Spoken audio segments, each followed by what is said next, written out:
میرے بھائیوں، قرآن حکیم آج بھی عربک لٹریچر کی چوٹی کی کتاب ہے، اور جب لٹریچر کی بات ہوگی پھر ریلیجن سے ہٹ کر جو لٹریچر کی فیلڈ کے لوگ ہیں، ایکسپرٹس ہیں، ان کی رائے کو مانا جائے گا۔ یعنی اگر آج آپ انگلش زبان میں بات کریں گے، انگلش زبان کے کسی لفظ کے اوپر بحث کریں گے، اس کی پروننسیشن کیا ہے، تو آپ آکسفورڈ ڈکشنری کی طرف جائیں گے، اور بعض اوقات ڈکشنری میں بھی وہ چیزیں اس طریقے سے موجود نہیں ہوتی ہیں جو نسل در نسل ایز اے لنگوسٹک چل رہی ہوتی ہیں۔ آج ایک نان مسلم گورا وہ اتھارٹی ضرور مانا جائے گا انگلش زبان میں، اور ایک مسلمان کو صرف مسلمان ہونے کی وجہ سے انگلش میں اتھارٹی نہیں مانا جائے گا جب تک وہ انگلش لٹریچر کو جانتا نہیں ہوگا۔ بالکل اس طریقے پر اس وقت بھی آپ کو پتا ہے آلموسٹ 1.5 کروڑ 150 لاکھ کوپٹک کرسچنز ہیں جو نسلاً کرسچنز ہیں، اور وہ عربک لینگویج ان کی مادری زبان ہے۔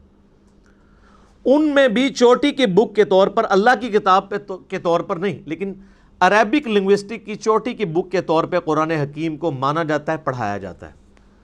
جوز بھی مانتے ہیں کہ یہ ان کے چلے یہ عقیدہ ہے کہ یہ نبی علیہ السلام کی یعنی لکھی ہوئی کتاب ہے،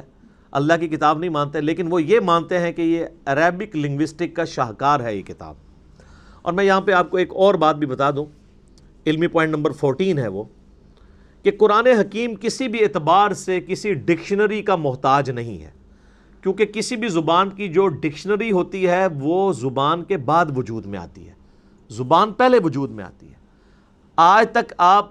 اب ہماری مادری زبان پنجابی ہے یا اردو ہے، ہم نے اس کو ٹینسز کے ذریعے، ڈکشنری کے ذریعے نہیں سیکھا، بلکہ اپنے ماں باپ کے ذریعے سیکھا ہے۔ اور اگر آپ نے واقعی شستہ اردو سیکھی ہوئی ہے، جیسے لکھنؤ کے یا بریلی کے لوگ، یو پی کے لوگ جو شستہ اردو بولتے ہیں، تو ان کو کسی اردو کی ڈکشنری کی ضرورت نہیں ہے اپنی زبان کو ویریفائی کروانے کے لیے، کیونکہ وہ ڈکشنری سے سپیریئر ہیں۔ ڈکشنری تو دوسری زبان کے لوگوں کو اپنی زبان سمجھانے کے لیے بنائی جاتی ہے۔ یعنی اگر انگلش لنگوسٹک کے لوگوں نے اس کے ٹینس ڈیوائز کیے تو اس لیے نہیں کہ گوروں کو ان ٹینسز کی ضرورت تھی، اس لیے کہ جو انگریزی سیکھنا چاہے نا وہ اس طریقے سے سیکھے۔ اسی طریقے سے اردو کے جو ہم ٹینسز پڑھتے رہے ہیں تھوڑا بہت انفارمیشن کے طور پہ، وہ اس لیے نہیں کہ ہمیں اردو سکھائی جائے، وہ اس لیے کہ اگر کوئی نان اردو سیکھنا چاہے تو اس کے لیے آسانی ہو۔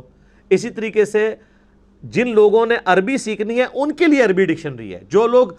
عربی جاننے والے لوگ ہیں ان کو ڈکشنری کی ضرورت نہیں ہے۔ اسی لیے کئی ایک چیزیں آپ ڈکشنری میں ایسے دیکھیں گے کہ جو کسی رول میں بیٹھتی نہیں ہیں عربک زبان میں، وہ مستعمل ہوتی ہیں، ڈکشنری کے پوائنٹ آف ویو سے وہ غلط ہوتی ہیں۔ یہ میں اس لیے آپ کو بتا رہا ہوں کہ کتنے نان مسلمز ہیں جنہوں نے قرآن حکیم کی عربی لنگوسٹک کے اوپر بھی اعتراض کیے ہیں، باقاعدہ اس کے اوپر مناظرے رکھے ہوئے ہیں۔ جو کوپٹک کرسچنز ہیں یا جیوز ہیں جو بائی برتھ عربک لینگویج جاننے والے لوگ ہیں، انہوں نے عربک زبان کی ڈکشنری کے مطابق قرآن حکیم میں کچھ غلطیاں ہائی لائٹ کی ہیں کہ یہاں پر یہ لفظ نہیں یہ والا لفظ آنا چاہیے تھا۔ مثال کے طور پر قرآن حکیم میں آپ کو کئی جگہ ملے گا کہ اللہ تعالیٰ انبیاء کرام علیہ السلام کو پلورل کے سیغے سے مخاطب کرتا ہے، جمع کے سیغے سے، لیکن بعد میں جو بات ہو رہی ہوتی ہے وہ سنگولر کے سیغے میں۔ یعنی قوم عاد نے رسولوں کا انکار کیا، وہ کہتے ہیں جی قوم عاد نے تو ایک رسول کا انکار کیا تھا، یہ جمع کا سیغہ کیوں آیا ہے؟ تو اب قرآن حکیم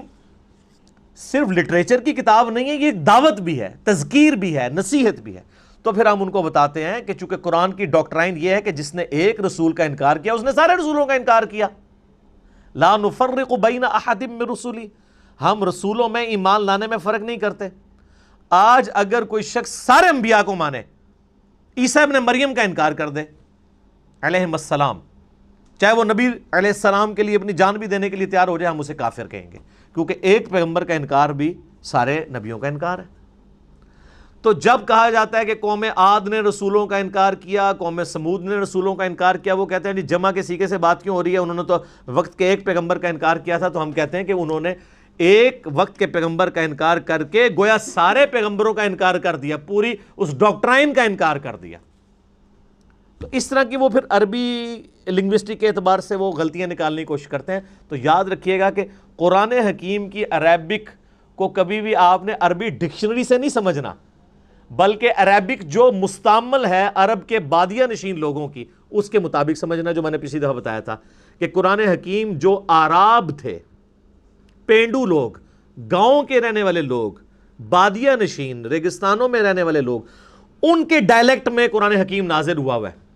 اور آج وہ اسی طرح کی عربی بولتے ہیں۔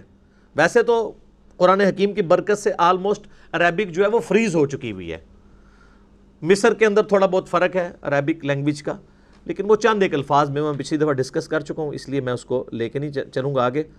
اور میں آپ کو بتاؤں کہ کئی مسلمان بھی ہیں جنہوں نے صرف قرآن حکیم کو سپیریئر ثابت کرنے کے لیے عربی ڈکشنری کے